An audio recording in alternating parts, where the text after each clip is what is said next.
Welcome to LOA Today. I'm Walt Thiessen here with life coach Monique Scott, and this is your daily dose of happy. We are so happy you decided to join us today. And Monique, we have more emails from listeners this week to get us started. I can see the smile on your face already. Yeah. Yeah, our listeners, a small handful of them have been really, very consistently writing in, and it's great because it gives us more and more stuff to talk about. Right. Plus, it's great we're getting some nice feedback, and today is no exception. The first email comes from Deborah, and let me bring this over here so I can see it a little bit easier. It says, Thank you, Monique. She says, thank you, Monique, so much for a lovely show last week. There's something very special in the dynamic of the two of you together.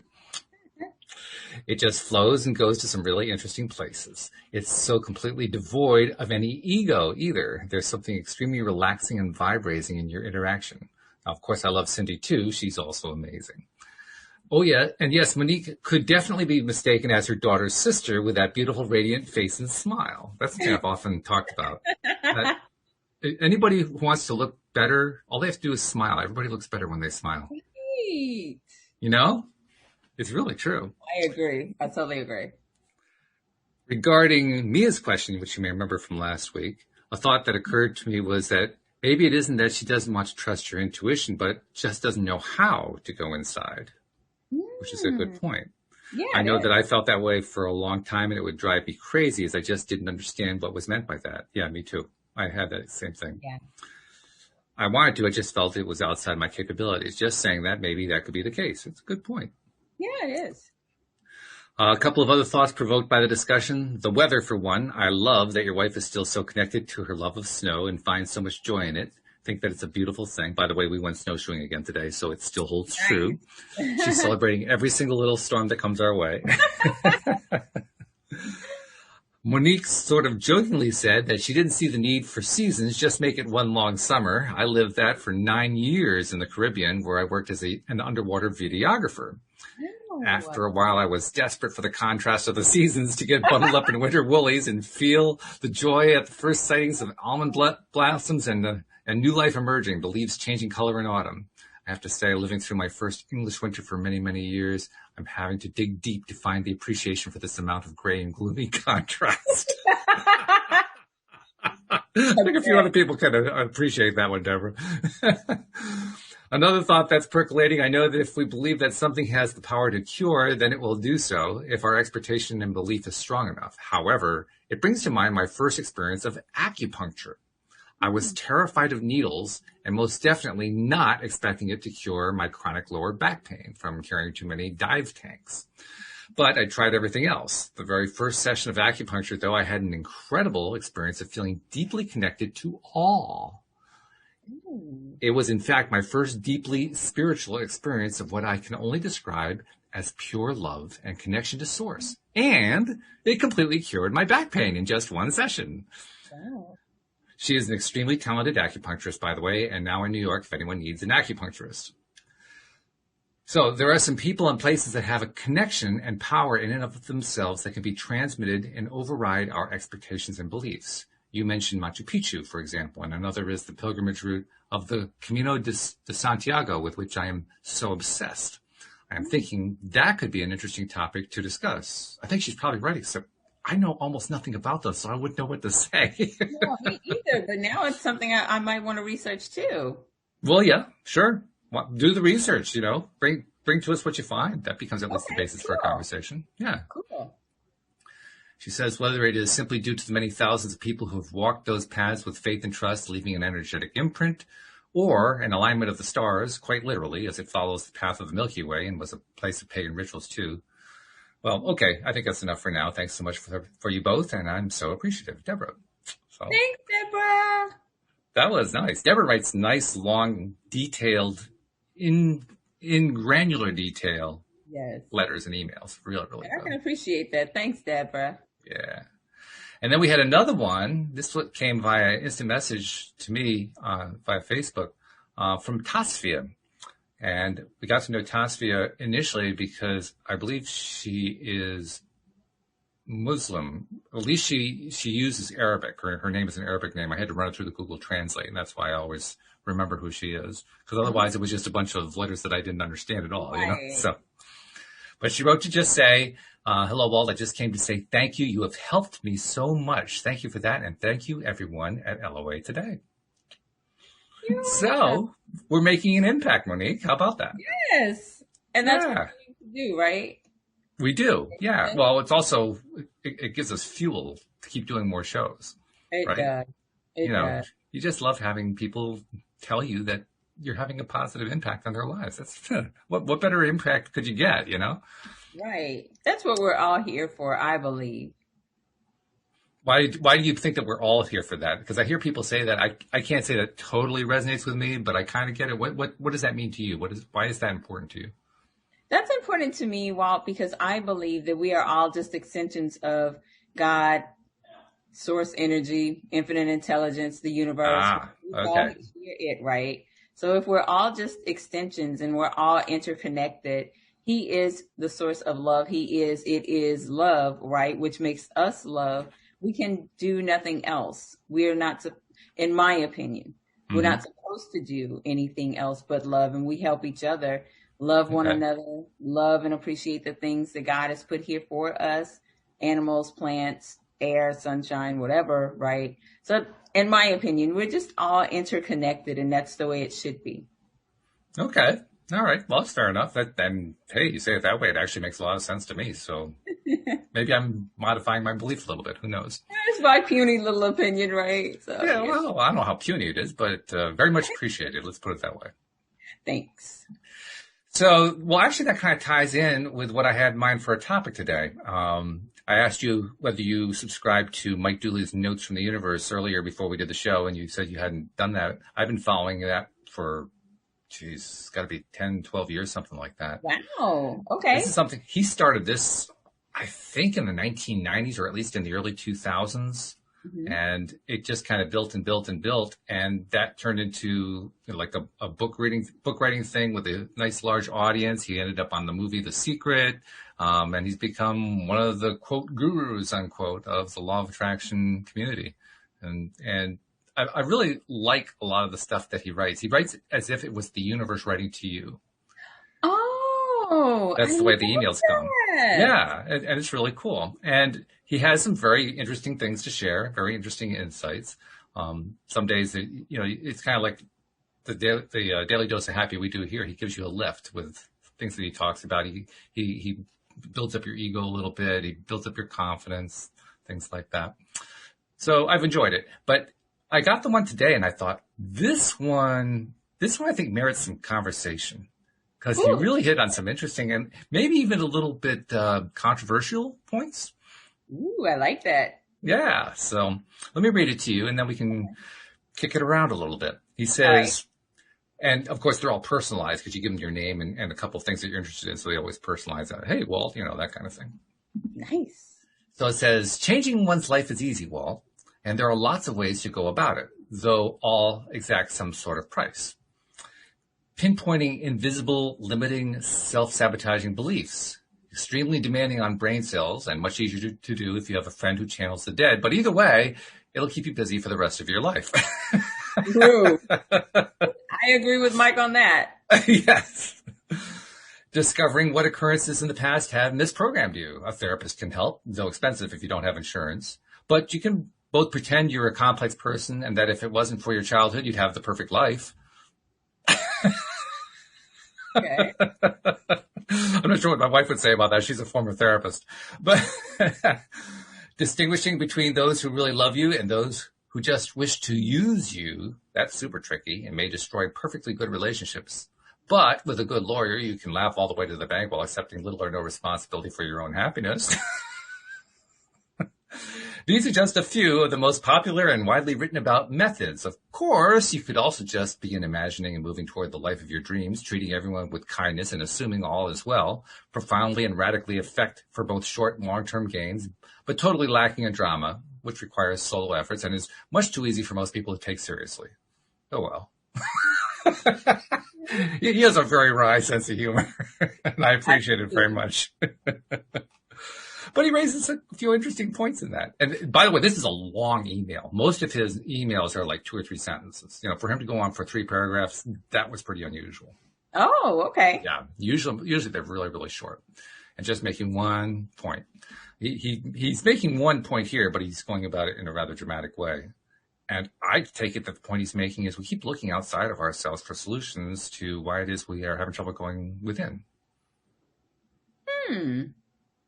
Because that's what those are really all about. I mean, you know, you go to the therapist to see, you know, how you were badly programmed as a kid. Well, that's outside stuff.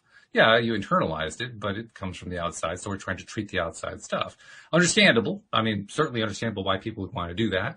But it's a valid point. It's going outside rather than going inside. Or distinguishing for things like, you know, what kind of a relationship do you have? Do you have one with somebody who is trying to use you or abuse you or whatever, and trying to analyze the relationship to figure out, well, is this really a good relationship for me to keep and so forth? All valid, you know, certainly, but it is still external. And so it raises a very valid question. At what point do we say, let's just go inside? And that's what I wanted to ask you. At what point do we make that decision? We made that point yesterday. We made that decision yesterday. It's interesting that this is what we're talking about. The universe is funny, haha. It's interesting because last night when I went out for dinner, on my drive back, I was thinking about a position I've been offered, right, full time. Mm-hmm. And it's in the coaching space. It's mm-hmm. actually with the company I'm already with. But anyway, so I was thinking about that. And my first initial thought, Walt, was, well, you can't do that. Like, there's no way you're going to be able to handle that level of a position as well as your own business, right? You just can't do that. Who are you to do that? And it wasn't me. I immediately recognized that wasn't me saying it. That was my mom. Now, my mom has been passed away almost 20 years, right? And it kind of lends to what Mike is talking about, these outside influences. And what I came to realize just in an instant like that, Walt, is at 50, I'm still allowing what my mom said about me between the ages of 13 and 15 to control how I see myself now. And so immediately I said, but that's not true. Like, what my mom said was true about the 13-year-old Monique, right? Mm-hmm. Most teenagers are fickle. Most teenagers start this, start that. You know, that's being a teenager. You try a bunch of stuff, right? Of course, yeah. Yeah. Most, okay, not my daughter. I don't know where she came from. Most teenagers are kind of all over the place, and you kind of find your way, right? Until adulthood, and maybe then you start to level off, right? That's generally how it goes. So what I recognized in an instant, Walt, is that thought came from Marie. That was my mom's name. Marie talking to 13-year-old Monique. Well, 50-year-old Monique is still behaving in some ways like the things she said about 13-year-old Monique.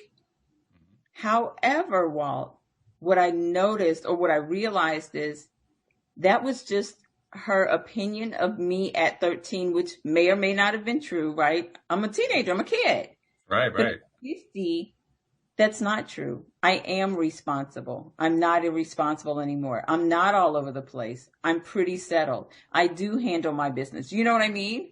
Mm-hmm, absolutely. So sure. I had to make the decision to go within, think about where did that thought come from to begin with, recognize where it came from. And in an instant, I just decided I'm not acting like that anymore because that's not who I am. I haven't been that 13-year-old person for a very, very, very long time. Right? How long is that? Okay. Right. I have not been her for like, 47, I don't know, 37 years or something like that. Right. So what I'm saying in my mind, I'm thinking is still true and I'm acting as if it's still true. But the inner me, the me who is true, the real 50-year-old Monique is not her anymore. I don't know if I'm explaining it right, but No, you're explaining it. That's clear. to his point, right? To his point, I decided on the drive home last night, I'm not going to accept that. I'm no longer going to subscribe to that and act accordingly because I'm not her. I haven't been her in a long time. So why are you still allowing like that paradigm to shape whether or not you feel like you're going to be able to handle having your own business and doing this high level position as well? Mm-hmm. I Right? agree. Yeah. Yeah. I was also having an experience along these lines, although in this case, and this is where the boundaries get a little bit blurry as far as I'm concerned. Because in my case, the voice wasn't another person. There wasn't a parent or an adult or even a peer. It was my own. Wow. Really? Because, well, Cindy and I talked about this a lot. We are our own worst critics. True. We are harder on ourselves than we are on anybody else. It doesn't matter how hard we are on somebody else. We're always harder on ourselves. I concur. I've never heard of anybody who is the opposite. They may exist. I just haven't met them yet. Me either. Okay, so I think we've established it's a fairly rare phenomenon for it to go that way. Usually it's, we're pretty rough on ourselves. Mm-hmm. And I'm no exception. For years, from the point where I left college up until now, for years, I kept telling myself, I'm no good at sales. I'm no good at marketing. Now, bear in mind, I spent a good part of my life marketing for people, but there's that little voice that I used to tell myself and reinforced for many years that said, I'm really not very good at this stuff. And I don't like it either. And not only do I not like it, I'm not any good at it. And not only am I not any good at it, I don't like it. And it was just like this, back and recurring forth, thing. Right? Over and over and over again. Mm-hmm. So, as listeners know, I've been starting the process of launching a new sort of a sub-career for myself, doing some public speaking.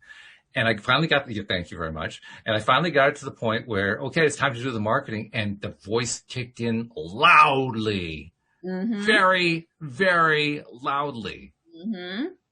So I guess my question is, this is why I refer to it as blurring the lines. Is that an external voice? Or is that internal? I'm not sure which way that is. You know what I think, Walt? I do think it's external. And let me tell you why I don't think it's internal. Okay. The reason why I don't think it's internal, and this is what I tell my clients because I firmly believe this.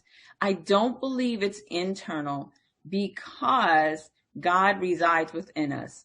I don't believe that's anything that God would ever say about Walt. That's not anything God would ever say about Monique. And if he would not say that, then that came from somewhere. I didn't originate that thought about myself on my own. Does that make sense? I had to have heard that from something outside influenced that thought to me. Now, whether or not I'm aware of it or even remember it, I mean, it could go back as early as 2-3 years old, sometimes when we don't even remember things, right?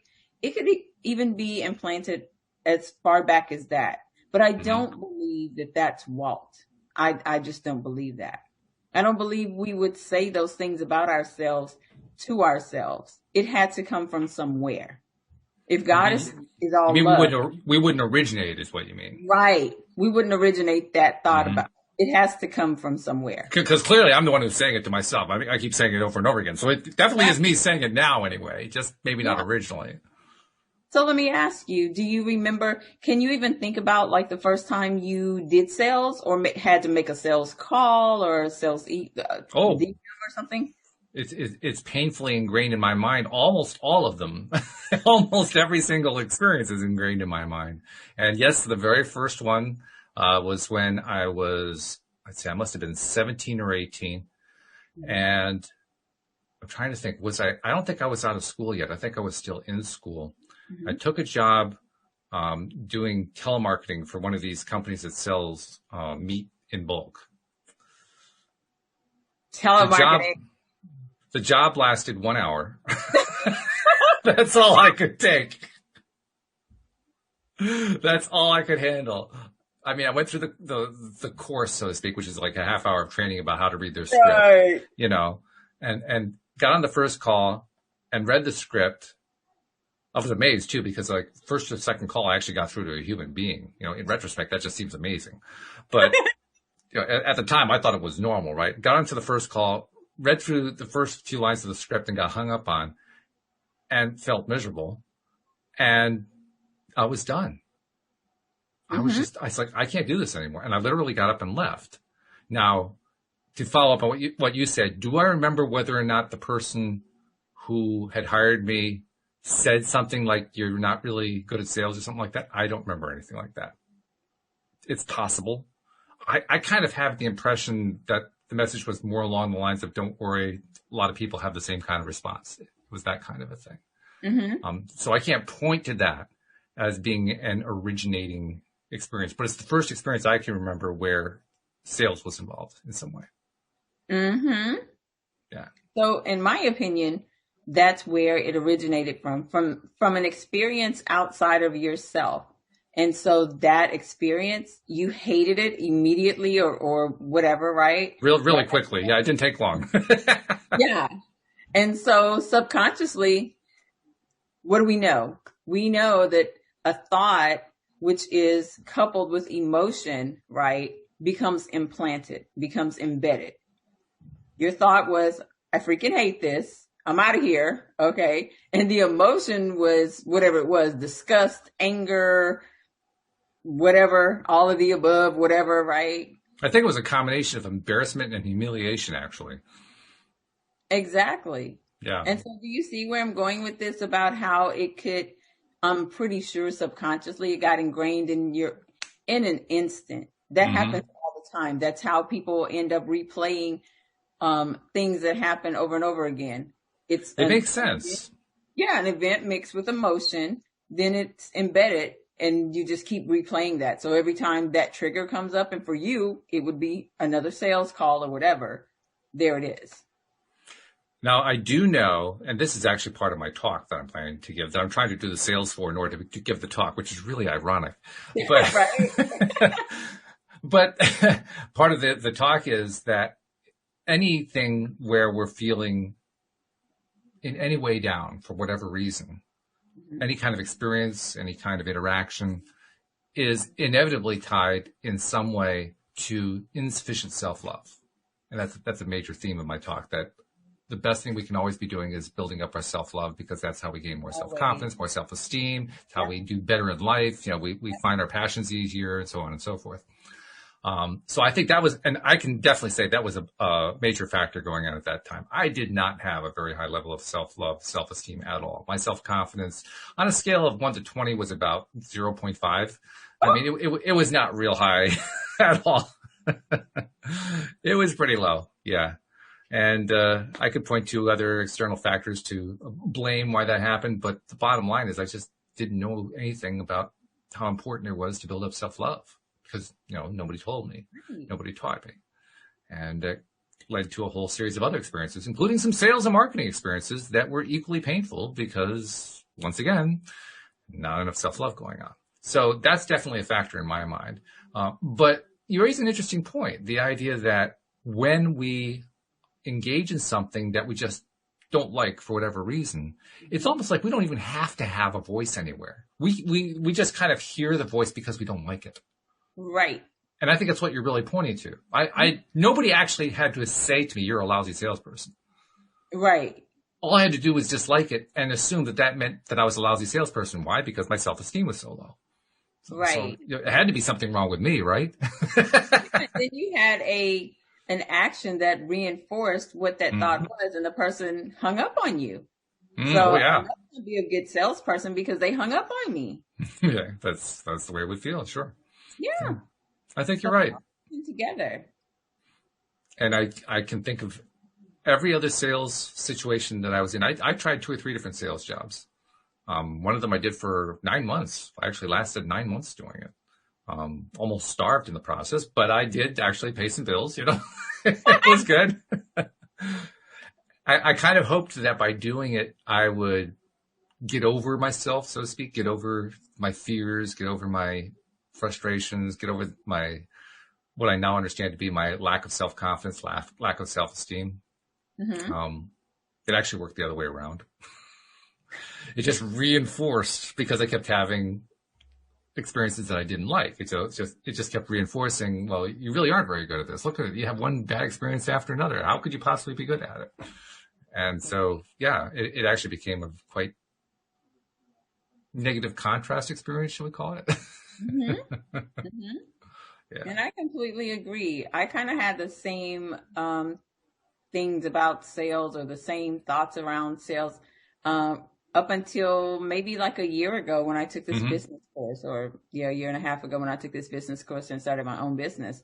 Mm-hmm. The thought of sales calls, jumping on a call with a prospect, just I hated it. I'm like, yeah, I haven't even done it yet, right? And I'm already, oh my gosh, oh my gosh, oh my gosh, right? Right. Nobody's going to sign with me, or nobody's going to want to work with me, kind of thing. But what I do appreciate about the business course is it helped me to reframe what I thought of sales, because yeah, I remember the sleazy salesman, the Oh, $500 yeah. car back in the 70s on the, TV or whatever. And that's what I generally thought about salespeople, right? Mm-hmm. Mm-hmm. And so how I learned to reframe my thought process around sales is it's a conversation. And I don't think Mm-hmm. about it as a sales call. You could call it a discovery call to work with me if you want, but I like to think about it as a solution-based call. You have a Mm-hmm. problem, I have the solution, and we're Mm-hmm. merely just having a conversation to see if my solution is the best fit for your problem.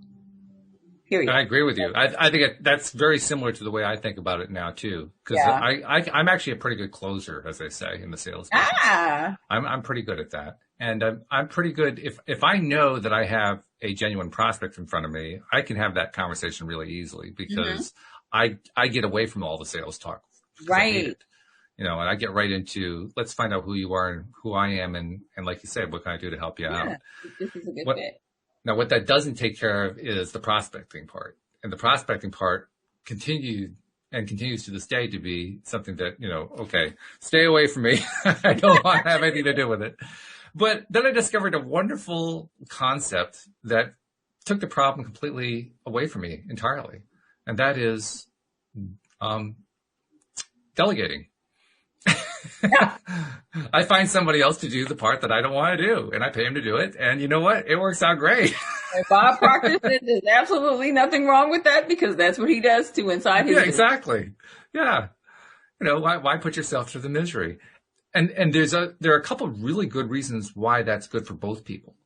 Because when you're hiring somebody else to do it, they have unless you're making them do it on commission, which is a bad idea. It's better to pay them on an hourly.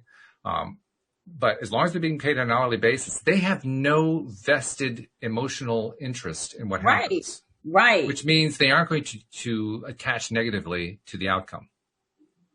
So it's easier for somebody like that to just go through the motion of, okay, send it on email, make a phone call, send it, whatever it is, Hmm. Now, in my case, I still would not be interested in sitting down and doing phone calls for the reasons that I was describing.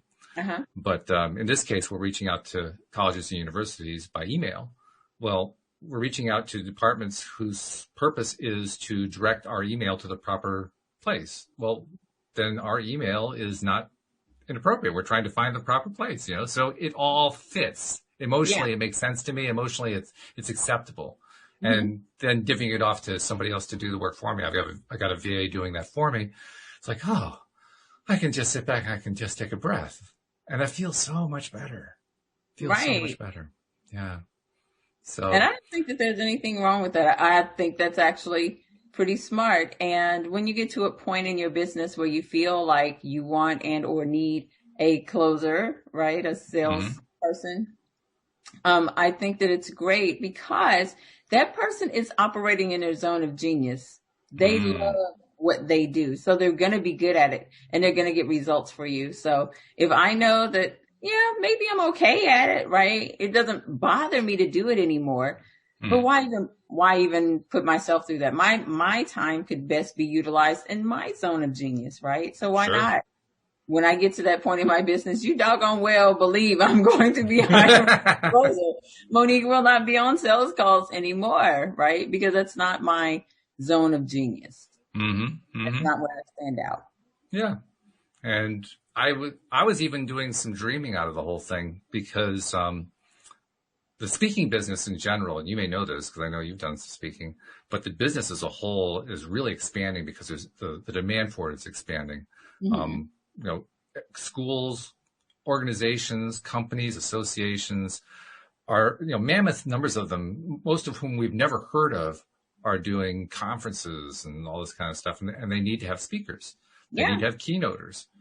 So the demand just keeps expanding and increasing and expanding and increasing. Hmm. And there are people who are agents for speakers, and they are in high demand among people who want to become speakers. It's usually hard to find an agent who, if you're a new speaker or relatively new to the circuit, so to speak, Hmm. finding an agent who will actually get you work because they'd rather get work for the established speakers so they know are going to Right. be an instant sale. So why bother Right. with you, you know? So that can be part of the challenge for somebody who's a new speaker. But even there's just a whole lot of interest. And so I'm thinking, well, if I can get this approach working to my satisfaction so that I can do as little of it as possible, but still bring the work in, maybe I Right. become a speaker's agent. Maybe I help other people become Ooh, placed speakers, you know, I like I that. take my 25%, you know, and yeah, pay my VA to do the work and, you know, sit back and go to the I like Caribbean, I meet up like with Deborah, you know. Yeah, why not, right? That's awesome. Sounds like a Yeah. why not? But even if it's not something that I end up doing, the point is, look what I was able to dream up because I'm not in that negative spiral place. Right. I Right. shifted my attention away from that thing that I didn't like. It Mm-hmm. almost doesn't matter whether it was external or internal. I tend to agree with you. I think it is an external thing that we internalize. We kind of bring it into ourselves, and that's Right. how we become self-critical of it. But whether it was external or internal, it was unwanted. It was undesired. And therefore, it's not where I want to put my attention. I so wish I had understood how the law of attraction worked when I first started sales. I I wish really I knew did. about the law of attraction, period. Well, Okay. period. Yeah, that would have been good. Yeah. I mean, I am really kind of jealous of some of the kids of people who've been here on the show, like Louis D'Souza, for instance. He has two daughters. One of them is about 11 or 12. The other one's 4 or 5, something like that. Yeah, Both that's of them, he teaches how to use the law of attraction. Um, and they're pretty much responsible for getting whatever they want in life. I mean, obviously, it provides, you know, a roof over their heads, clothing, food, all that kind of thing. yeah. But like one of them wanted to get a bicycle, and so he just taught her how to use the law of attraction to get a bicycle. He didn't go out and buy a bike; he just taught her how to do it, and she did it twice. She got 2 of them out of it. Sounds like Jim Dispenza's daughter. Yeah, right. Yeah. So can you Yeah. imagine what that's like? I mean, I think kids like that have such a tremendous advantage. You know, being They taught this do stuff because so at such a early. young age, they don't have the resistance that we have learned over the Right. years as an adult, right? Yeah. You gotta Yeah. love kids. So much they're going to be able to teach us as time goes on, no doubt about that. But in the meantime, at least we're learning, and that's really good. Yes, and That's I'm reinforcing. teaching my daughter. How does she respond? How does she react when you teach her this stuff? At first, she was really skeptical, but she was able to manifest moving from Virginia to here in Houston in the Mm-hmm. middle of a pandemic. No Mm-hmm. job, so to speak, right? She wanted that then. She did. Okay, good. Yeah, Very, she very good. Yeah. But, again, when you have people all around you saying, oh my gosh, it's a pandemic. Oh my gosh, the news, all the negativity, you can start to doubt. And I had to teach her, no, you just have to stay focused on what it is that you want. Don't focus on the negative. Just stay focused on what it is. And teaching her creative visualization. Mm-hmm. I had no doubt. She was kind of surprised a little bit. I wasn't. So now she's manifesting a move to LA. Same Good thing. for her. You're not Good for even her. worried about it, right? Yeah. When did you first, at what age did you first start teaching her how this stuff worked? She's 25 now, so 24, Oh, okay. maybe a year ago. Yeah. Yeah. Uh-huh. Okay. Mhm. Yeah, I guess it doesn't really matter what age you are. If you're on the young side, it's just easier. That's something Joel Elston, I told you about Joel. He Mhm. and I talked about a few times how it's so much easier when you learn this stuff earlier than when you learn it later. Because Yes. over time, we have so much baggage that we accumulate. Yes. So many old programs that we allow to keep playing, and we don't understand how they're impacting us so adversely. And Mhm. then finally we get it, and now we got to turn off all the damn programs. Whereas when you're young, it's a lot easier. You just kind of cut the cord and you're done. It's because it isn't built up the same way it is when you're older. Right. You haven't Yeah. been programmed quite the same way as you Quite have as by long. 40, 50. Right, exactly. So yeah, no matter what the age is, the younger the better. I don't think you can start too young. Oh no, Yeah, totally. I totally believe that. yeah, I think so too. So, all right. Well, this has been interesting. I mean, what Mike gave us to talk about gave us a good head start. Um, but this whole concept of how important it is to go inside rather than externally, I think it's a very key idea because we do tend to look to the externals for our clues. We tend to look at the externals for not just, how we beat ourselves up, but what we're doing right and what are we achieving our goal or aren't we, right? It's like we Right. keep score. How close am I to getting that dream job or that new house or the influx of money out of nowhere or the cure to my chronic condition or whatever it is, where we look externally. And that includes those of us who are training ourselves to be conscious creators. We still look externally.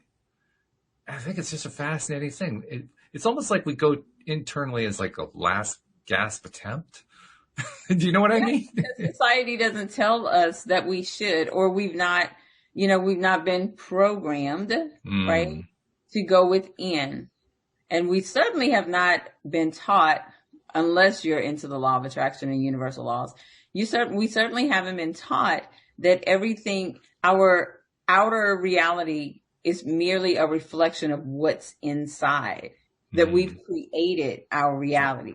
That's right. not been a super popular thing to say, right? That's been quite controversial over the years.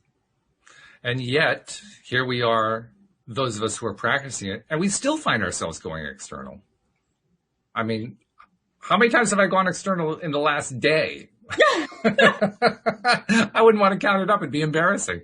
But, we still do it, Right. It's Maybe kind of that's like, just, oh no, go ahead.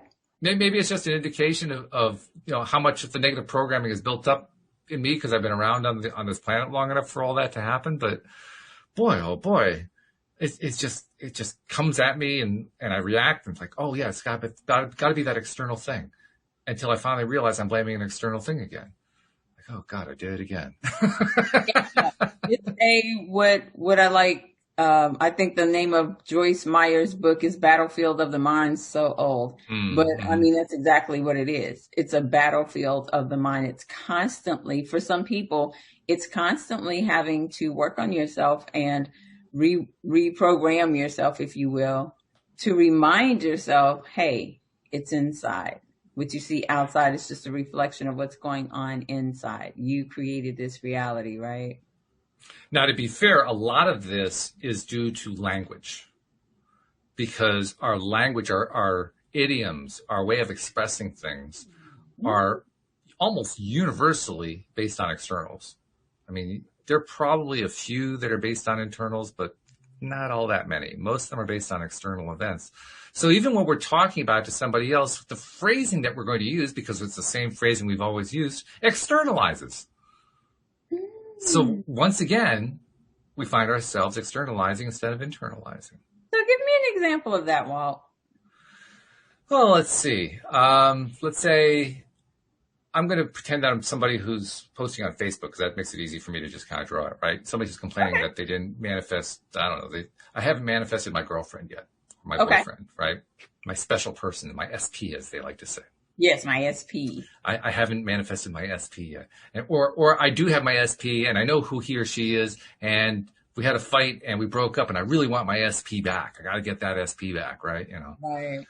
So what do we talk about? Well, the person who's posting talks about the conversations that we had and how early on everything was great, and then we had the fight, and then from that point on, it was like I couldn't even get him to talk to me, or I couldn't get her to talk to me.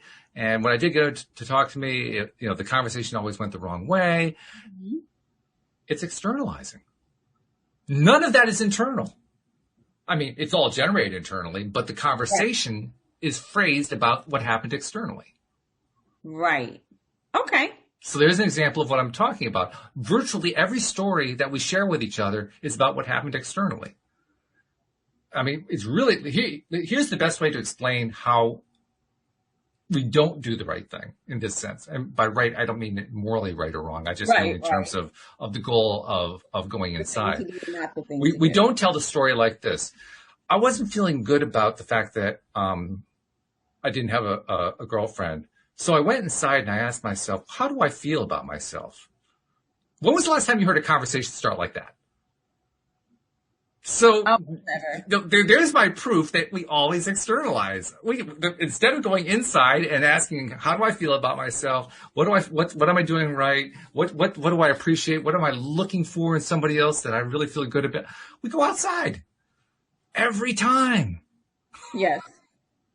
So, you really just said, you've explained why I've always told my daughter, I don't understand why people go on Facebook and put their whole lives out there. Every single thing they feel or they're going through, they put on Facebook.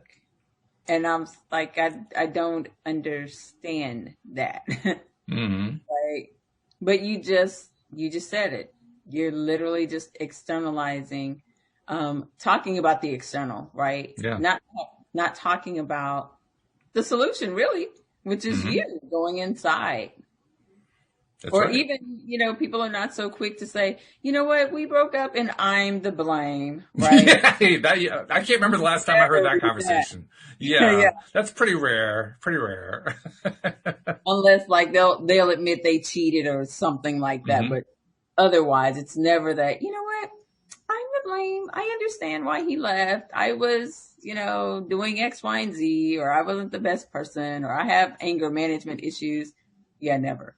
Or how about this? I mean, if you want to take it to the really advanced level, when was the last time you heard somebody say, I did that, but I'm not to blame because I don't believe in blame. I'm just identifying what it was that I did. I mean, that's the non-existent conversation. That's the one that nobody ever says under any circumstance. Right. I'll agree with that. I mean, it's just amazing to me. Oh my. We need to start having these inner dialogues. And like you said, a lot of it comes from the lack of self-love. And nobody really likes to admit that, Walt. I mean, it doesn't feel good to admit that, you know what, I probably don't love myself, or I don't love myself, or I don't treat myself as well as I should, right? Or I could, which again, translates over or spills over into relationships. And then you allowing people to disrespect you because you don't respect yourself, or not, how am I going to say this? Accepting a partner who does not love you in the way you deserve or desire to be loved. Why? Because you don't love yourself in the same way. And you know me, I'm big on, you cannot give someone else what you do not have for yourself. This is true. Right? And if you don't have that for yourself, you may not even know what that real love looks like. You may not have ever experienced that before, Well, you gave me an idea as you were saying all that, because you're right. Our tendency is to say, well, I really am kind of tough on myself, and to start listing all these negatives. And I realized, no, that's still not the path I want to be on. If I'm really going to use this stuff, I want to turn that around too. So maybe the better way is to think about it as, what can I do to love myself more? Yeah. Yeah. What steps can I take? And why is it that I think that I do deserve more love? Because I really do. Why do I deserve to treat myself better? And what can I do to treat myself better? Yeah. And that becomes a very different conversation, because now I'm not criticizing anymore. Now I'm looking for something to feel good about. And specifically, I'm looking for something to feel good about myself. I mean, most of the things we talk about them here on the show, the various things we can do to feel good about, the things that we focus on to feel good about. Again, they're usually externals. Yeah. But we can also look at internals, and we can say, what can I feel good about myself? And you know what? I will project the idea that that's actually 10 times more effective than doing an external thing. Not there's anything wrong with the externals. I'm not saying there's Right. anything wrong with that at all. I'm just saying if we really want to move ourselves along quicker, we want to focus on what's going right internally, what we're doing well internally. Because if we can do that's why I think the mirror exercise always works so well for me compared to and other that's stuff. exactly what I was thinking of. Is that what you were thinking too? Yeah. Mirror technique. Because we're going inside and we're praising ourselves inside. Yeah. And it's not tearing down, we're building up. At yourself. Yeah. It's just something about you looking at yourself in the mirror, right here in the eyes, right? And they say, what do they say? The eyes are the windows to the soul. They are. Looking at who you really are and loving yourself, appreciating yourself. And for some people, a lot of people, it feels so weird because it's not something that they've ever done. But what we all need to do it. It's so important that we love ourselves, because once we start loving ourselves, it's so easy for other people to love us because they see the love that we have for ourselves. And it's easy for us to start taking care of ourselves because there may be some negative people or negative things that you need to get out of your life. Right. It's no longer a fit because you love yourself now. You have a higher self-esteem. You think more about yourself than you did before. You're just simply not going to take that or tolerate that from anybody, right? Because now you have personal standards and boundaries that you didn't. In fact, you're not going to be interested in that anymore. No, you're not. It's not going to hold your attention anymore. At all. You won't be attracted to that. You're right. It'll repel you. Yeah. You'll just be, I don't care about that. Let's move on. Yeah. And I'm so there. You know what? Mm-hmm. Honestly, Walt, that's why my circle of friends is about that. Maybe that. Okay, maybe that. That big. Because I only like or allow myself to be partnered, if you will, friendship or otherwise, with people who are positive, who are going up and not down, who see the world in a particular way, right? Mm-hmm. Because I don't have time for the negativity. I'm not going to allow that to bring me down. And those type of people are energy suckers. Oh my gosh. Oh yes. Yes. Mm. They'll suck the life right out of you. Yeah, they are life vampires. Yes, energy vampires for sure. And I recognize that now. So you just have to be aware. And how cool it is to know that when you do run into an energy vampire, you can always say no. Yes. It's not like you have to be a victim to the energy vampire, right? Right. It's up to us. We get to decide. It's not up to them. And sometimes I think we forget that. I think we forget that the power lies with us, right? That's it. Are you familiar with a book called Illusions by Richard Bach? I'm not. Richard Bach wrote primarily in the 1970s, 1980s. He his first book you may have heard of was called Jonathan Livingston Seagull. Yes. That's Richard Bach. Okay. That was his first book. Often sounds familiar. Yeah. Okay, got it. Illusions was his second novel, and Illusions is actually even better than Jonathan Livingston Seagull. Jonathan was a great book. It was a really good story, but Illusions is even better because it was really that's actually the first book I know of that got into the law of attraction without talking about in terms of the law of attraction. Really? I mean, there were books before that touched on it. I'm thinking, for instance, of Think and Grow Rich by Napoleon Hill and some others going back to that era. But that was the first one that really kind of touched on the magic of it and treated it like it was real. And the story was just a fabulous story. Well, it's basically the story of Richard in the guise of this pilot flying around in an old biplane around the countryside, giving rides to people at county fairs and so forth.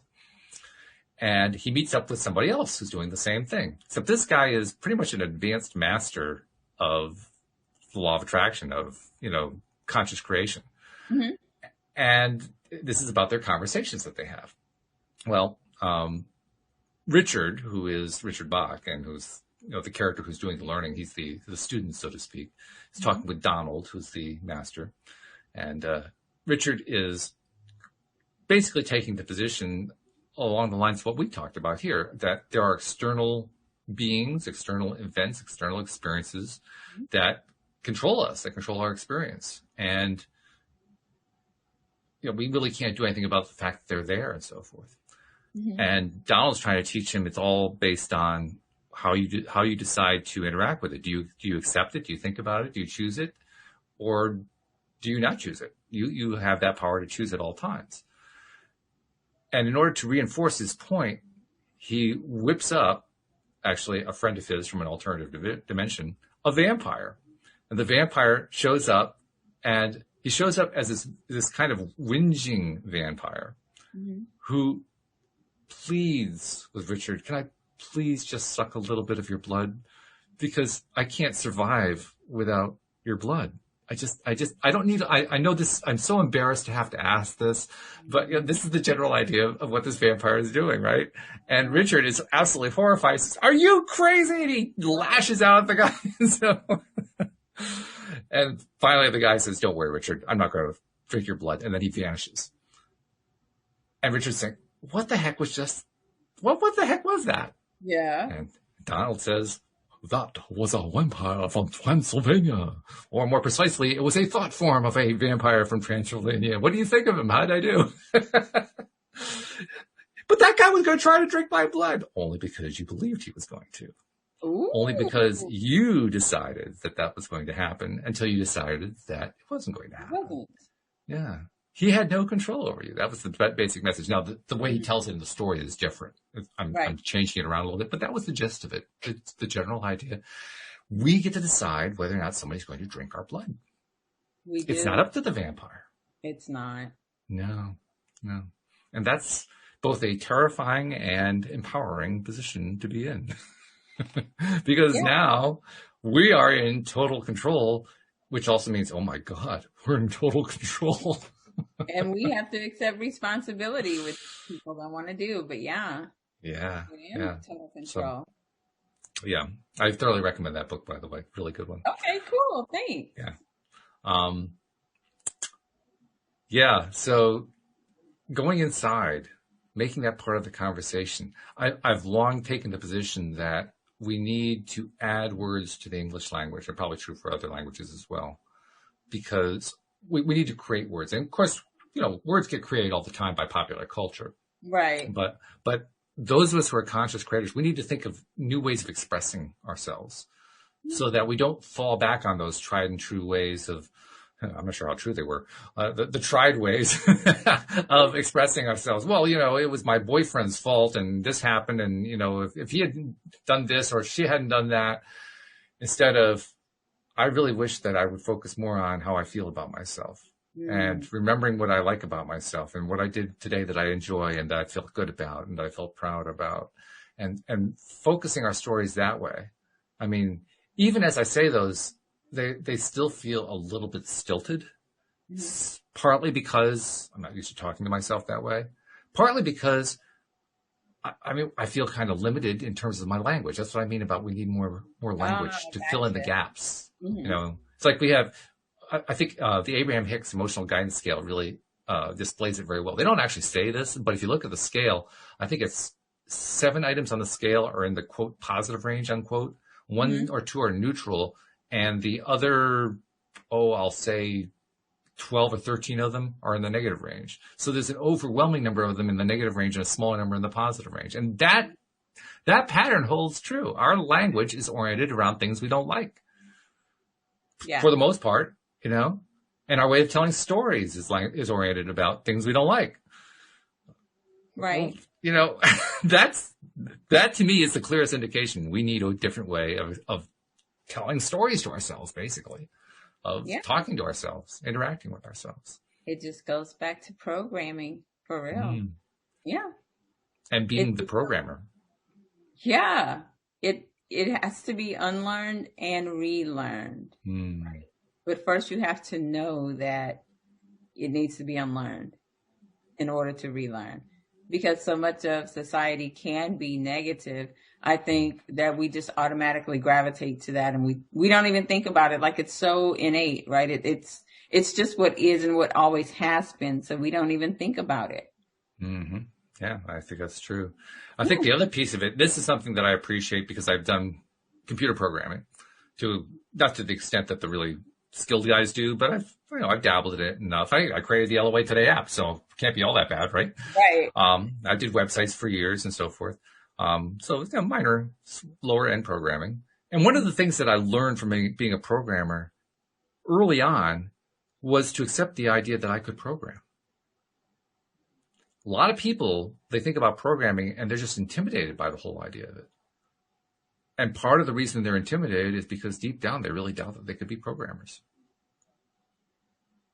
I mean, think about that. It's not dissimilar from thinking about oneself as a salesperson, because programming it's almost become a priesthood. If you know what I mean. It's like, programming is what those people can do. Yeah. That's I how couldn't do that. think about it too. I mean, I couldn't do that. How many people would say that, do you think? I couldn't possibly do that. Me? Yeah. Now, the fact is anybody really could learn to program if they really wanted to. You really can. It's not that bad. No. So you could do it, and everybody could learn at the very simplest levels, and yet people won't. I mean, for a long time, I made a living just programming HTML websites, which is pretty basic level programming. Let me tell you, there's not a whole lot of skill level involved in it. And I was able to make a living because people were terrified of it. They couldn't even wrap their heads around the idea of writing a little code to create a page that said something. Kind of like the sales thing. It is, yeah. They've already got it in their mind. They can't. That's right. Yeah. Now, I'll grant you there's a whole left brain thing that's involved in being a programmer. If you have the left brain orientation, it helps tremendously. I mean, there's a lot of stuff that goes on there. I'll grant you that all that is true. But how much of it ends up being true primarily because of where we start from, the idea that I can't do that. Right. Because if you start, I know from personal experience in a lot of ways, that assumption kills you. That was the story of my life with relationships. I was convinced, I didn't know this until after I married my wife. I was convinced from a very young age that women would not be attracted to me. Now, I didn't think that consciously, but subconsciously I believed it, which meant from the moment that I met a woman, it was doomed. Because there was a little voice saying, well, this isn't going to go anywhere. I hadn't even struck up the conversation yet, you know? Right. I was undermining myself before I even got started, you know? Right. Well, that's the same thing here. And I think that's what we tend to do. We undermine ourselves constantly. So I'm basically feeding back to what you said earlier. It may not have been that there was a particular person who said something, but because we reacted to something negatively, saying, no, I don't want that, we got the conversation going in our own heads. Yeah. Yeah. We just started framing our conversation around the experience that we had and the emotion that was tied to that experience. And we just kept reliving it, so to speak, or replaying it. And as Thomas Edison said, whether you think you can or whether you think you can't, either way, you are right. That is correct. It's absolutely true. Yeah. Annoyingly so. But that's how our minds work, right? That's how we're designed. That's right. But it's amazing that we're designed that way.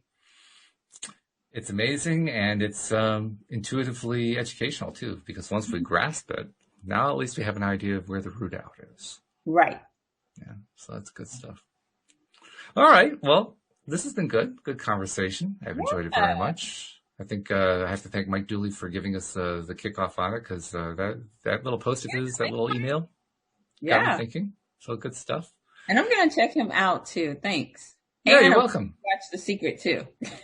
Oh, you haven't seen it in a while? Yeah, okay. Sure, why not? Yeah.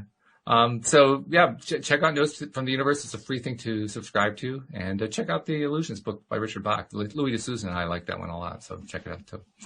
Thank you very much. We'll see you next week. And thank you also to our podcast listeners as well. We'll see you next time here on LOA Today. Goodbye, everybody.